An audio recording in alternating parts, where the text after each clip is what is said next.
The Town Mouse and the Country Mouse.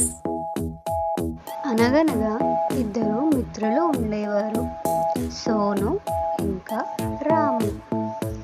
Sonu city ఎలుక, రాము ఇంకా పల్లెటూరు ఎలుక. వీళ్ళిద్దరూ చాలా కాలం నుండి మంచి స్నేహితులు. ఒకరోజు సిటీ ఎలుక రాముని చూద్దామని పల్లెటూరికి వస్తుంది. రాము సోనుకి బంగాళదుంపలు, క్యారెట్లు వడ్డిస్తాడు. సోనుకి అది నచ్చదు.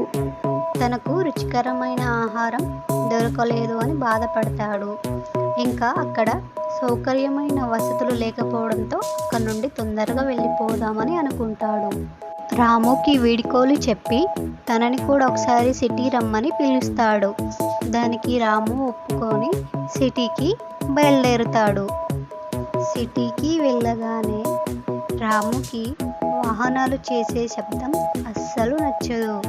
పల్లెటూరులో చాలా ప్రశాంతంగా ఉంటుంది అని అనుకుంటాడు.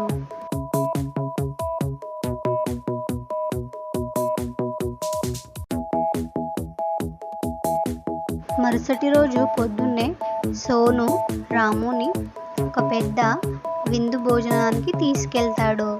అక్కడ ఒక టేబుల్ మీద రుచికరమైన కేక్స్, జెల్లీసు, పళ్ళు, పలహారాలు అన్నీ ఉంటాయి.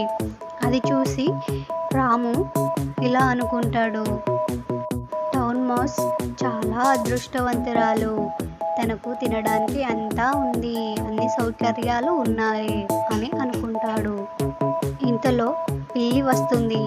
పిల్లి శబ్దం వినగానే ఇద్దరు తినకుండానే అక్కడి నుండి పరుగులు తీస్తారు. ఇది చూసిన రాముకి అస్సలు నచ్చలేదు. వెంబడే అక్కడి నుండి వెళ్ళిపోవాలి అని అనుకుంటాడు. వెంటనే బయలుదేరుతాడు. సోనుకి వీడ్కోలు చెబుతూ ఇలా అంటాడు, పల్లెటూరులో అన్ని సౌకర్యాలు లేకపోవచ్చు, కానీ ఉన్న దాంట్లో మేము ప్రశాంతంగా తింటాము అని అంటాడు.